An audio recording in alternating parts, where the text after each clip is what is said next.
Olá, boa tarde. Sejam todos bem-vindos ao nosso início de tarde aqui na Rede TV. Você já sabe, até a 1h a gente tem assuntos muito interessantes sempre para discutir com você e você participar comigo. Hoje, a doutora Albertina me visita e também nós vamos falar sobre a violência contra a mulher, que está uma coisa... tá uma barbaridade. Uma coisa que eu não consigo realmente entender. E cada vez que a gente fala disso, muitas mulheres, inclusive, se manifestam a respeito de maus tratos que estão sofrendo em casa. Doutora, vamos falar de menopausa? Vamos falar. Aliás, já vou começar com a pergunta. É possível engravidar na menopausa?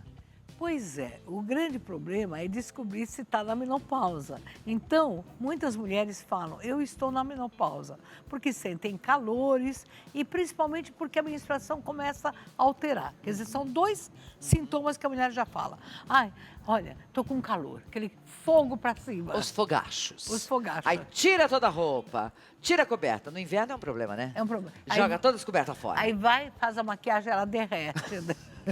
Escorre assim o suor. Escorre. O cabelo fica desmontado. Como é né? que se livra disso, doutor? Bom, isso é outra história. Vamos lá.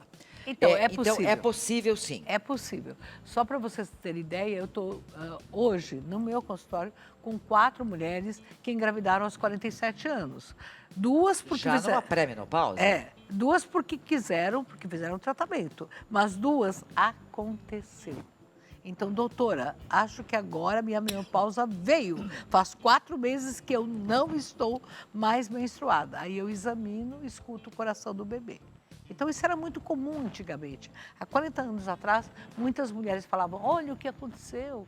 Né? Então, grávida com mais de 40 anos. É possível porque você tem uma reserva ovariana e basta um óvulo. Então, é mais difícil, mas pode acontecer sim. Esse ovário, ele funciona até que a gente tem que idade? Ele, na verdade, quando termina a menstruação, Olga, ele ainda fica 4 a 5 anos produzindo estrogênios, o hormônio, um dos hormônios femininos. Então, se você fizer uma retirada de ovários, 4 a 5 anos ainda continua. Ou parou a menstruação, não. Se tirar o ovário, para. Mas se você menstruou, assim, a última vez com 47, até os 51, 52, ainda você tem uma reserva. Então... Mas não quer dizer que você não tenha sintomas. Sei. É verdade que quanto mais cedo eu menstruo, lá com 10, 11 anos, menina, mais cedo vou ter menopausa? Esse é um mito, porque se você menstrua muito cedo, você tem muito hormônio. Então, quem menstrua muito cedo tem mais possibilidade, eu diria, 70% termina mais tarde. Quer dizer, então, menstruou com 10, vai ter menopausa em torno de 52. Se você menstruou aos 16, aos 15, você pode ter menopausa antes, aos 40, 42 anos. Certo. E quanto tempo dura esse processo, esses calorões, essa irritabilidade, secura vaginal, essas coisas todas que vêm com a menopausa? Dura quanto tempo isso? Veja, assim, dura 5 anos antes de terminar a menstruação e até 10 anos depois. Então, dura 15 anos, mais ou menos. 15 anos? 15 anos. Às vezes, acaba os fogachos e fica a secura vaginal. E fica também a irritação, porque a menopausa, terminou a menstruação, é importante falar que é um ciclo de vida. Não termina tudo, mas termina um monte de coisas. Porque o Ney Latorraca disse a coisa mais importante. Olha, Ney, lindo, muito obrigada por essa alerta. Há 15 anos atrás, menopausa é preconceito. Vocês deviam brigar, porque menopausa, está na menopausa, parece que está no fim. Ele falava isso. Verdade, parece que está caminhando para o fim, realmente. Pausa. E nenhum homem. Ele virou com mais de 50 anos, ele está maduro. Aí alguém, veja, Natal, agora é época de Natal. Ih, essa está na menopausa, por isso que está assim. Né? Ficou gorda, ficou triste. E se de repente ela é traída, também. Ela estava na menopausa, né? O Tudo marido, é desculpa. Tudo é desculpa. Agora você falou engorda, engorda? Engorda. E sabe onde engorda? Lembra, quando a gente vai ficando mulher, aquela gordurinha da criança muda, né? Porque aí fica com a barriga, com o seio. Na gravidez também. E na menopausa, você vai tendo uma pochete aqui. Então, os estrogênios... Vem pra barriga pra mesmo, barriga. aquela barriguinha. E algumas mulheres também engordam no braço e a mama também cresce. Porque é um descontrole hormonal, então é como se fosse... É um descontrole, vai terminando, vai diminuindo os hormônios. Não é que há uma deficiência, há uma mudança hormonal. O hormônio vai embora e acabou. Vai embora e vai embora. Para algumas mulheres, ele vai embora muito rápido, aí dá mais problemas. E para outras, vai embora mais lento. Então, essa discussão, como é que a gente faz para ir embora mais lento? Então, vamos lá. Como é que a gente faz para ter uma vida um pouquinho melhor, né? Sem tanto calorão, irritabilidade. Não, a gente não está falando de mulher que tem uma atividade sexual. Não, tem mulheres que não querem mais saber de sexo, antes até da menopausa, vive muito bem obrigada, sem sexo. Não é por isso, é pelo desconforto que se tem, né? Como é que melhora isso se não dá para fazer reposição, Albertina? Então, primeira coisa, a menopausa, ela é um movimento da vida diferente. Então, primeiro, cuidar de como você está. Se você está anêmica, porque aí começa a não comer direito, come... Sabe aquelas mulheres que todo mundo sabe, come de pé, telefonando, agora no computador, então tudo depressa. Então, primeira coisa, você dá um tempo, tem que voltar a ser criança, comer devagar, comer direto. Não Tudo isso interfere? Interfere, porque se você fica muito tempo sem comer, você fica hipoglicêmica. E aí você fica com aqueles cansaços que tá. Você não toma água, você fica mais desidratada, porque é uma fase mais sensível. Pensa assim, eu estou na menopausa, eu estou com 2 anos de idade. Eu preciso me cuidar como se eu tivesse 2 anos de idade. Quem tem 2 anos não come gorduras, frituras, tudo que é muito diferente, porque tem um ritmo. Então, você precisa se adaptar. Então, tem que ter como está de colesterol, como está de triglicérides, como está o açúcar seu, como está o cálcio. Então, todo o metabolismo, se o seu cálcio está baixo, se você está anêmica, se você está com açúcar alto, tudo isso interfere. A vitamina D, que hoje ninguém fala, porque, veja, quem toma sol hoje? Nem tem sol na cidade e ninguém tem tempo. Quem trabalha não tem tempo de sol. Não. E 10 minutos, então tem que repor lá com o comprimidinho. Repor com a vitamina. Então, veja, você vê como você está, como está seu selênio, como está a sua vitamina B12. Porque, não vou comer mais feijão, não vou comer mais carne, porque está me fazendo mal. Aí come de qualquer jeito. Então, repor as vitaminas é fundamental para você. Muitas vezes você fala, eu estou triste, eu estou com a menopausa, eu estou depressiva. Não, você está fragilizada, você está, não é hormonalmente, você está com deficiência de outras vitaminas. E culpa a menopausa. E culpa porque tem mulher que não pode fazer reposição, ponto. Ela não pode repor os hormônios, mas ela tem que repor a qualidade de vida dela. Certo. Então, fazer mais exercício, diminuir o peso, né? Fundamental. Quem é obesa tem mais risco de ter várias situações difíceis, porque se movimenta diferente. Tem que repor os exercícios. Quem nunca fez... Exercício, aliás, é fundamental para qualquer fase da vida, né? Lembra que a gente falou aqui? Reduzir 40% o câncer de mama, né? Quer dizer, então, exercício é fundamental. Pilates, yoga, meditação, caminhar, dança do ventre, sacudir aquela parte, o flamenco. Quer dizer, todas as mulheres que dançaram, né? Elas sabem que a menopausa é diferente. Você falou em dança, eu cruzei outro dia com Vera Simão, linda, beijo meu amor, tudo de bom, querida.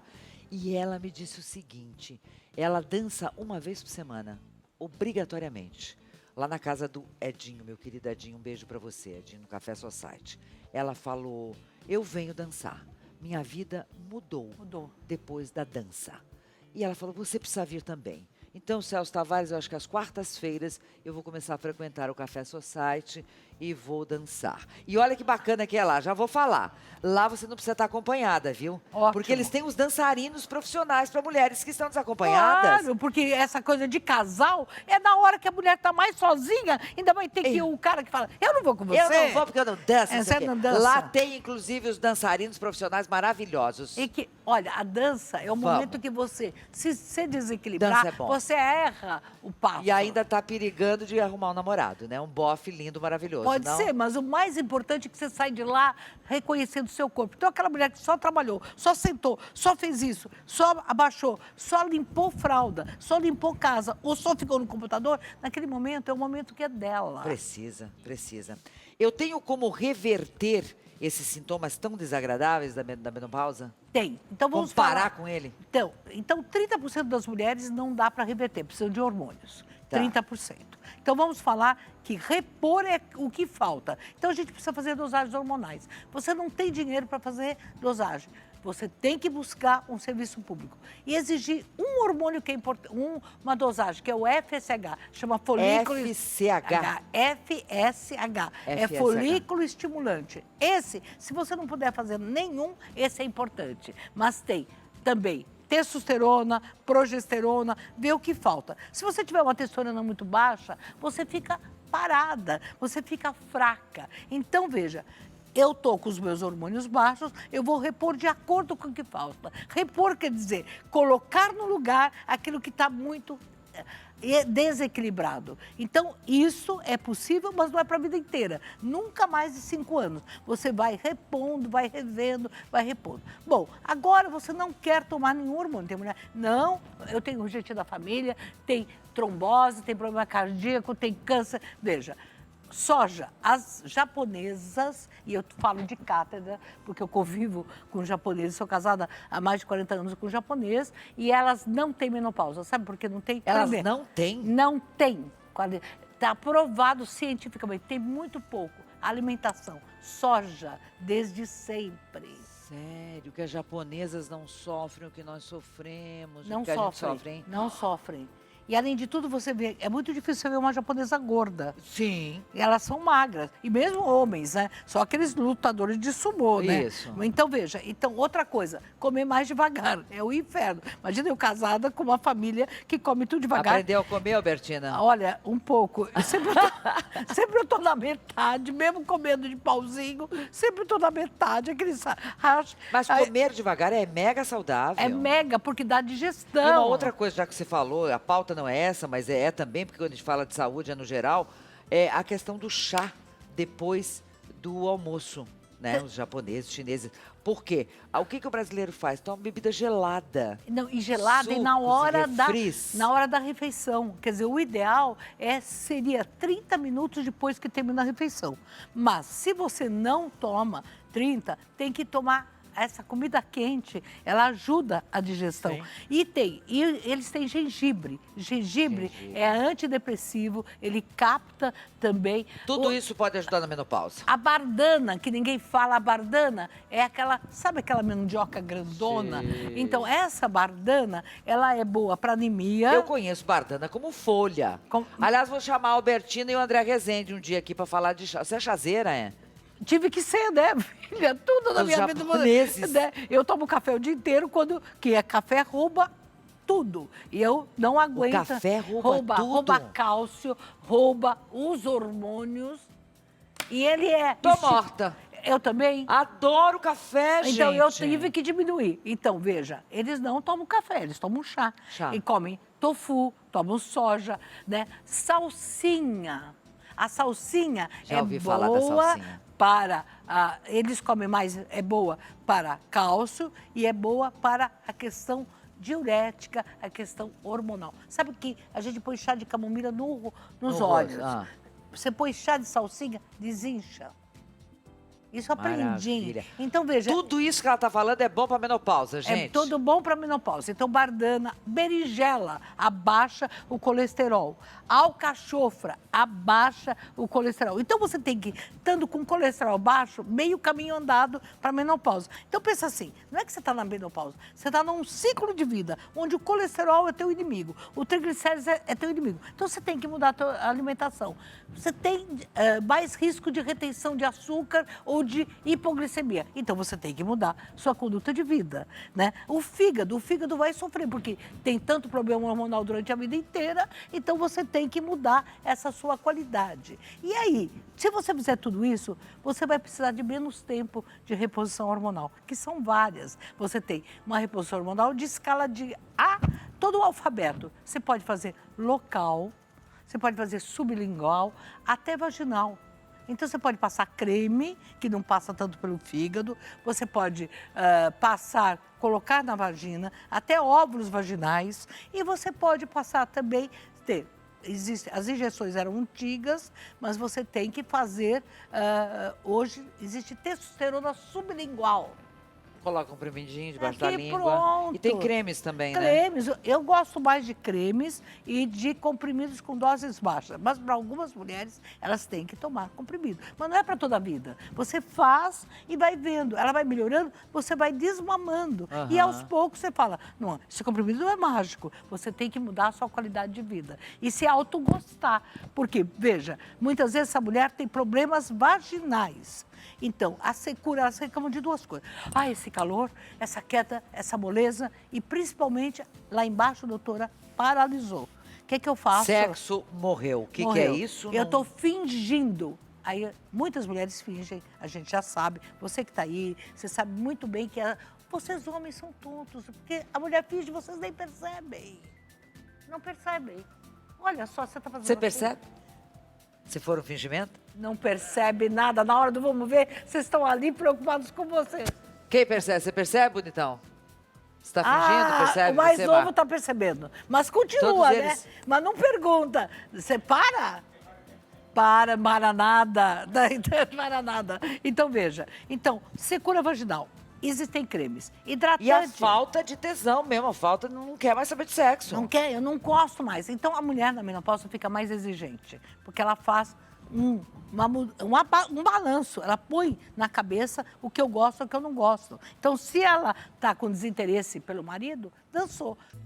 Isso o doutor Valdir já disse isso na tese dele na Unicamp há muito tempo atrás. Quer dizer, o desinteresse. Então, é um tempo de desinteresses. E você, então, tem que formar um jeito de se interessar. Mas os maridos que estão vendo nós aqui... Estão bravos. Que estão se identificando com essa fala da doutora Albertina, a mulher está desinteressada, sim. E aí? É por causa da menopausa? Não, é porque ela já fez um balanço. Então, você tem que namorar. A mulher na menopausa é cintura para cima. Beijo, abraço, carinho. Não fala para ela, o que você fez no cabelo? 2 meses depois, olhar a cara dela, levar para dançar, levar para jantar, ou então fazer afeto. Bom dia, olhar no olho. A mulher na menopausa precisa se sentir desejada. Belo recado, hein? Escutaram, meninos? Ela é nossa médica, para nós mulheres, mas viu que liçãozinha boa ela tá dando para vocês, homens? Elas falam para mim, elas dizem assim, olha, meu marido nem me olha, doutora, chega lá e dorme. Depois, de repente, eu tô com dor para ter relação. Ele vai, vupt-vapt, e nem me percebe. Então, veja, a mulher na menopausa precisa namorar. Ela é que nem uma criança, ela precisa ser acolhida. E ela é extremamente... Cansou do papel de ser mãe, cansou de aguentar tanta coisa. Então, ela começa, até por jeitos atrapalhados, de falar, eu não quero mais isso. Então, é por isso, Albertina...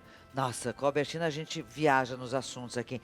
É por isso que uma grande parcela das mulheres que ficam viúvas ou separam, não querem mais saber de companheiro? De sexo, de namorado, não querem mais saber? Tem muitas mulheres que dão a volta por cima, né? Às vezes elas ficam viúvas, elas assumem, elas não entravam no banco.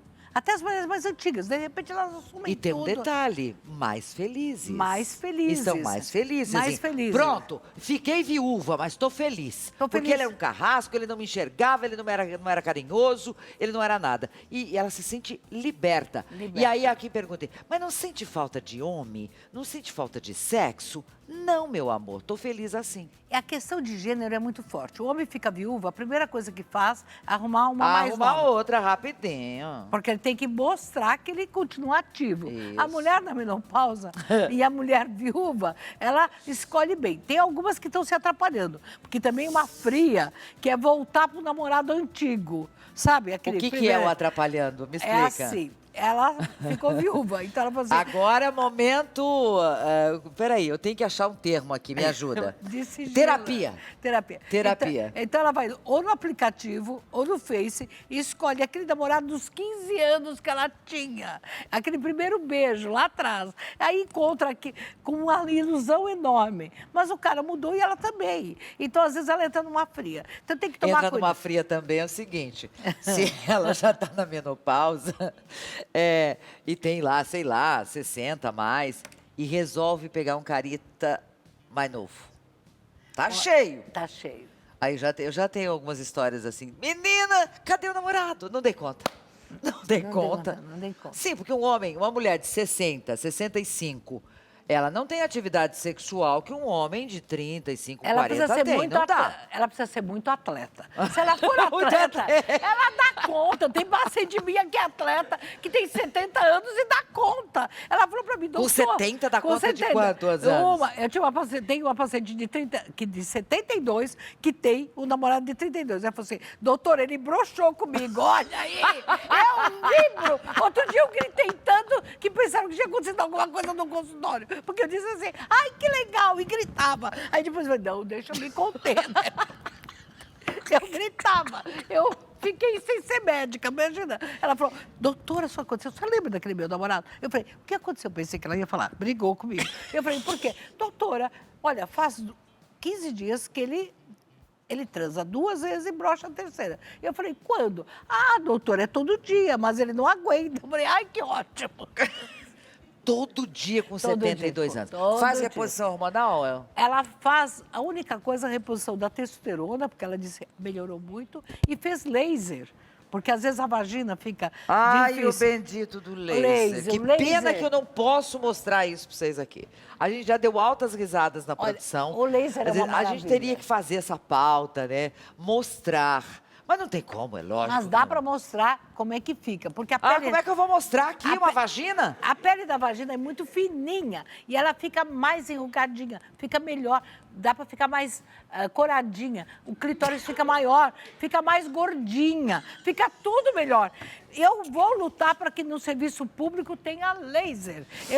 Porque, olha, se o laser faz bem para o rosto, você tem uma cicatriz aqui, você passa, melhora. Imagina lá embaixo, fica tudo melhor, fica nova. Quando eu ficar bem velhinha, que eu não puder fazer parto, só vou fazer laser. Albertina, eu choro com você, mas você é ótima. Por isso que o povo te ama. Não, mas, olha, eu falo o que as pessoas me Gordinha, falam. coradinha, escutou bem, né, Porque Bibi? todo mundo fala, lá embaixo tá murcho, porque não é só o problema de estar seco. Fala assim, tá tudo murcho, né? Aliás, eu quero A ver... Albertina resolve com laser. Agora eu quero ver... Não resolvo com laser, mas o creme é bom, o laser é bom, e eu acho que o serviço público, vou lutar pra Você tem que haja. lutar pro serviço público. A doutora Albertina, esse é o Instagram que eu tô dando, tá? Fala aí o resto. Ai, Takiuchi pro neto. a Albertina Duarte Takiuchi. Pronto, tem que botar o Catiuchi, porque senão os netos brigam. Olha, e a coisa Amo, mais... adoro você Vamos sabe vir aqui um disso. dia fazer exercícios vaginais? Ah, você quer que eu faça exercícios vaginais de frente para uma câmera? Não, eu não quero. Quero que a gente ensine. Você faz lá fora do camarim. e eu controlo. Bom, vem cá. Vocês que estão vendo a gente aqui. Tem umas pautas que a gente adoraria fazer, né? Será que a produção Mas está não tem preparada? como executar uma pauta Não, mas dessa, não é dá. fácil, é só ensinar. E tem uma dica que substitui o popularismo, que é com uma outra coisa mais simples. Tá, eu acabei com a Albertina aqui, encerrou minha conversa com ela? Ah, tchau, beijo. Amor, te Foi amo bom? muito. Tô recebendo aqui no programa hoje a doutora Jaqueline Valadares. Ela é delegada de polícia titular do 2º DDM de São Paulo. O pessoal estava falando assim, a doutora Albertina assim, que delegada mais linda do mundo, realmente. Linda, que o sujeito fala assim, quero ser presa por essa delegada. E isso acontece mesmo, né? As pessoas fazem piada de mulher bonita delegada, né? Na verdade, as pessoas têm um estereótipo ainda de um policial bronco, sempre um homem, e aí se surpreendem quando chega numa delegacia e encontra E uma uma mulher mulher. feminina. Né? Isso. Então ainda causa... não é incomum que chegue e fala, não é com você que eu quero falar, é com o delegado que eu quero Delegado, falar. eu quero delegado homem. Ela está aqui, a Jaque está aqui para a gente falar sobre uma coisa que cresce dia a dia.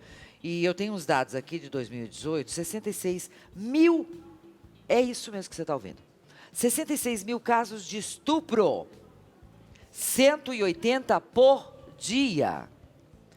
1.206 vítimas de feminicídio, 145 mil casos de violência doméstica.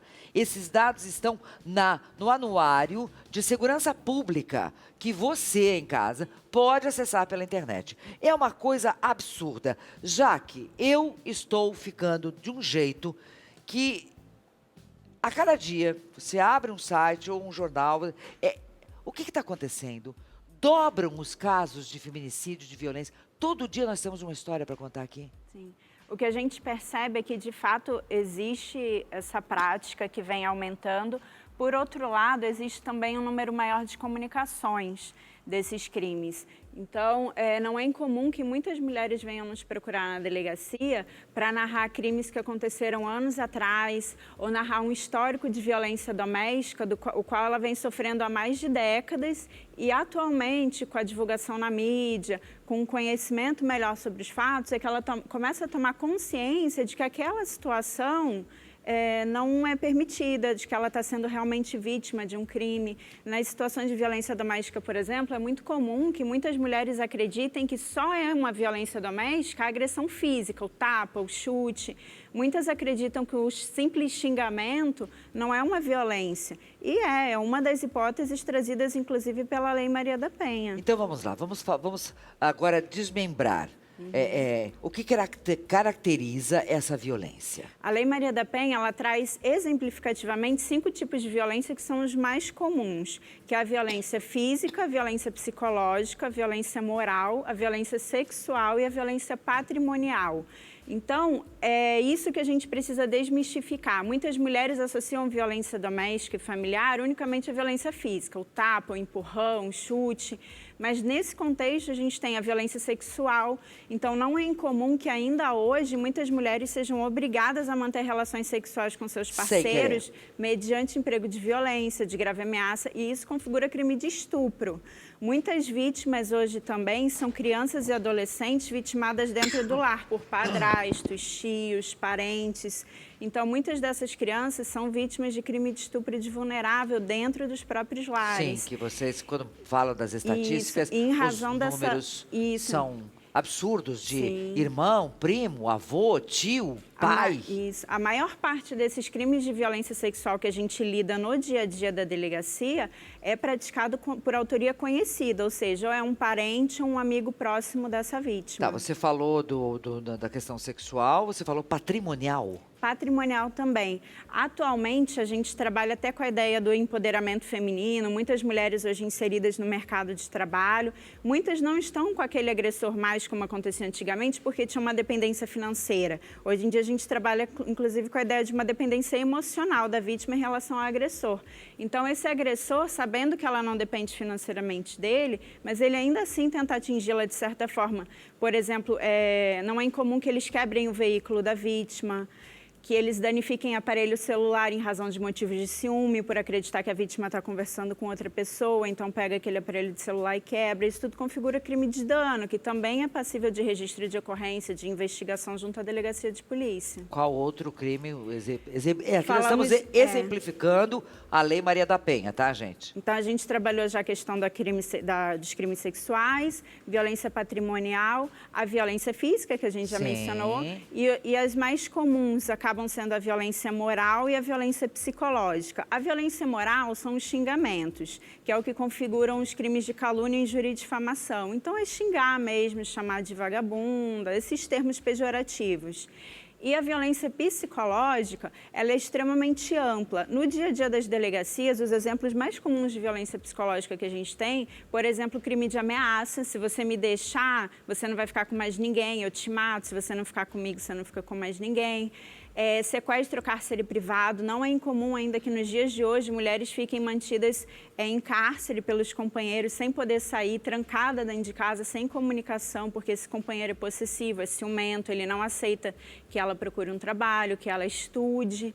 Então, são situações que são enquadradas dentro desse conceito amplo de violência psicológica, mas que configuram crimes específicos. Por isso, é muito importante que elas procurem a delegacia e reportem para a autoridade policial o que está acontecendo, porque, às vezes, o que ela acha que não é nada configura, sim, um crime e é possível que nós ajudemos, por exemplo, solicitando as medidas protetivas de urgência. Então, medida protetiva. A gente poderia fazer aqui vários relatos, né, de mulheres que sofreram esses abusos todos que a doutora Jaqueline acabou de relatar, que vão até uma delegacia, fazem um boletim de ocorrência, né, e é instaurada, então, uma medida protetiva, ele tem uma distância para chegar perto dela, enfim, aquela coisa toda. Passa 1 mês, 2, 3, esse sujeito vai lá e mata essa mulher.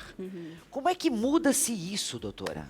A questão das medidas protetivas, de fato, acontecem esses casos em que, mesmo com protetiva, o agressor descumpre e acaba matando a vítima, praticando o crime de feminicídio. Mas o que a gente percebe no dia a dia lá é que, na maior parte dos casos, a maioria esmagadora dos casos, a gente consegue evitar que crimes mais graves aconteçam em razão dessas protetivas. Então, quanto antes a vítima solicitar a medida, melhor para que a gente evite que esse ciclo se agrave.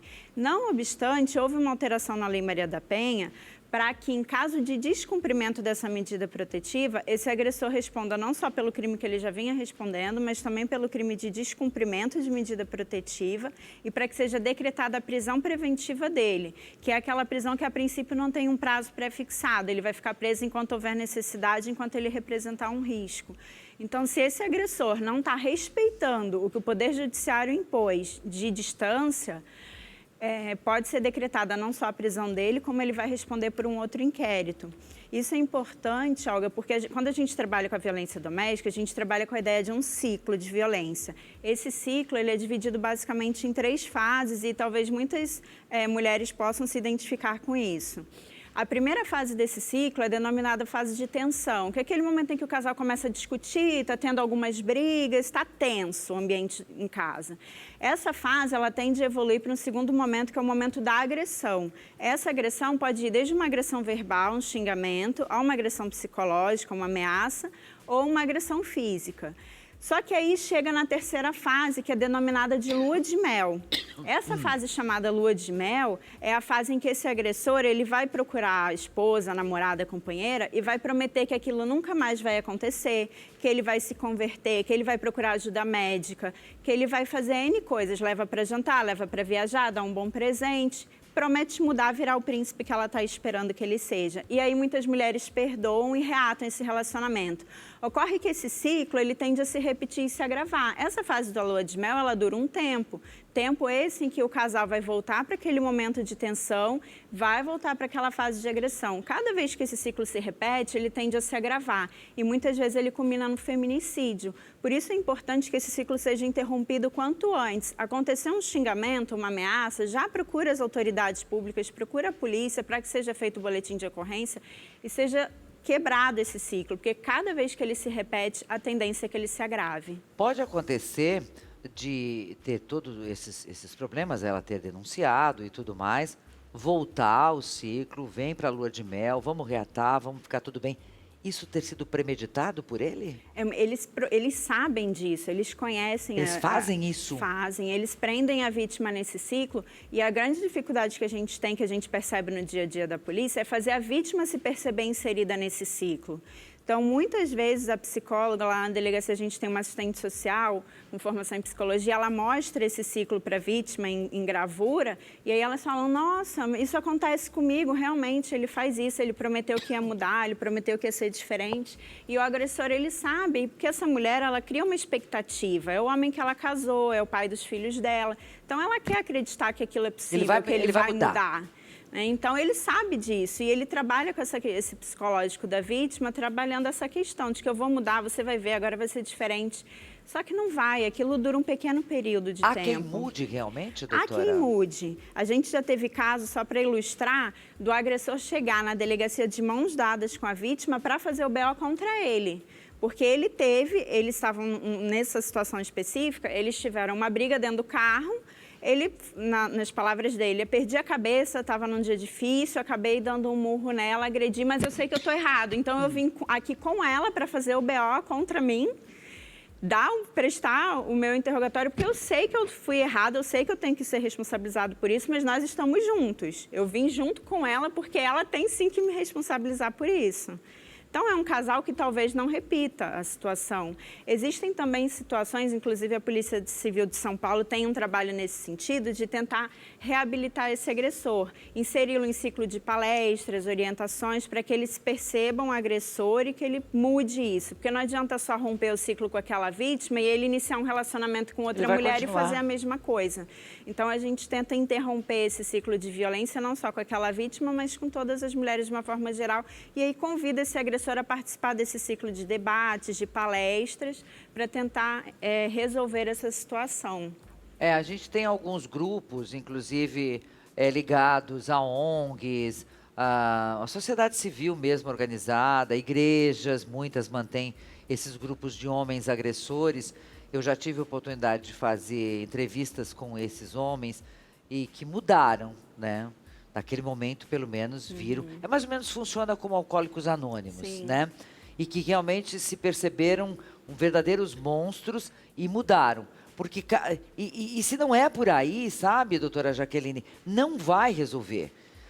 Se ele não tomar consciência de que ele está doente, realmente ele é um agressor, que tem que curar aquela coisa daquele ciúme, aquele horror, ele deixou daquela mulher, daqueles filhos, ele vai atrás de uma outra companheira e a história vai se repetir totalmente. Não é incomum que quando chega uma vítima na delegacia, que nós pesquisemos o histórico desse agressor e ele tenha já um histórico de violência doméstica com outras vítimas. Por isso é muito importante interromper o ciclo do agressor também, fazê-lo se perceber um agressor e fazer perceber que há necessidade não só de responsabilização penal, porque a gente não pode tratá-lo só como uma pessoa doente que precisa de um tratamento médico, é alguém que precisa sim de uma responsabilização penal também, mas alguém que precisa também de um acompanhamento para deixar essa atitude violenta com as mulheres. A mulher consegue perceber que esse homem não vai ser legal para a vida dela já no início do relacionamento? A gente costuma falar que sinais, doutora? Que ele não vai mostrar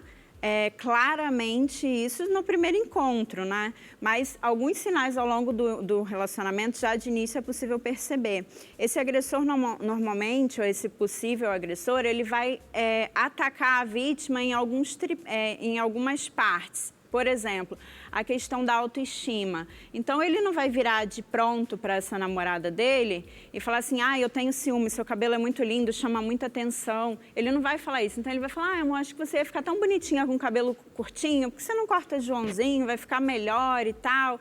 Aí, essa vítima que se sentia super bem com o cabelo grande, ela vai começar a cortar. Essa roupa, amor, fica bonita, mas que tal essa aqui, ó? Essa daqui até o pé, que não aparece... Começa por aí. Começa aí podando a autoestima da vítima. Um outro aspecto que a gente vê é a questão de afastar essa mulher do convívio familiar e de amigos. Então, olha, amor, a sua mãe é muito legal, mas ela mora num bairro tão perigoso. Não visita ela esse fim de semana, não. Vai no outro. Porque se ele começar a falar assim, não quero que você veja a sua família, já vai ligar aquele alerta. Então, ele mostra uma preocupação. Não, lá é muito perigoso. No outro final de semana, eu levo você para ver sua mãe. Então, ele começa a ir podando a vítima, aí já afasta ela da família. Quando ela se perceber, ela vai estar meses sem visitar os pais, sem ter contato com a família, com a autoestima lá embaixo, que ela não vai mais estar se vestindo, se portando do jeito que ela gosta, e a questão profissional ou de estudos. Eu tenho condições, eu não quero que você se desgaste trabalhando fora, fica aqui, eu dou tudo que você precisa. Que você quer. Quando ela perceber, ela está com a autoestima ruim, longe da família e dependente financeiramente desse agressor. Era tudo que ele queria. Aí era tudo que ele queria. É tudo que ele queria. São inteligentes esses danados, são. Aqui com a doutora Jaqueline Valadares, ela é delegada, estamos falando já falamos muito sobre a violência contra a mulher, que é uma barbaridade realmente, e você deu vários exemplos. Hoje você, acho que abriu bem a cabeça das mulheres, que pode estar vivendo isso. Sim. E não tinha se tocado ainda. Sim. Qual é a primeira atitude, Jaque? importante que elas procurem a delegacia de polícia. Aqui no estado de São Paulo, por exemplo, nós temos uma quantidade bem expressiva, nós temos mais de 30% das delegacias de defesa da mulher do país estão aqui no estado de São Paulo. Temos cerca de 133 delegacias de defesa da mulher. A gente está falando para o Brasil todo, a gente sabe que em alguns locais não tem delegacia da mulher. Sim, de qualquer forma, ainda que não exista delegacia da mulher naquele estado, ou ainda que ela esteja no estado de São Paulo, mas tenha uma delegacia de bairro comum mais pertinho da casa dela, ela pode procurar qualquer delegacia e reportar os fatos. Existem também telefones em que ela pode fazer essa denúncia. O Disque 180 da Secretaria de Políticas para as Mulheres é um número que a gente recebe diariamente as denúncias. Então, toda denúncia que ela faz via 180, que é uma central integrada, é distribuída para a delegacia daquela região onde os fatos aconteceram. Só é importante deixar claro, Olga, que quando elas ligam lá, aquilo não é um boletim de ocorrência. Então, elas vão ser intimadas na delegacia e é importante que elas compareçam na delegacia quando forem chamadas. Tá certo. Para você que queira acessar, seguir a doutora Jaqueline Valadares, @Jaque Valadares, está lá na tela para você. Muitíssimo obrigada. Aprendemos muito hoje com você. E qualquer sinal, grite. É isso. Denuncie. Não fique calada, não. Obrigada. Boa tarde. Obrigada. Muito obrigada por você ter vindo. Obrigada a você pela sua companhia tão agradável em mais um programa. A gente se encontra.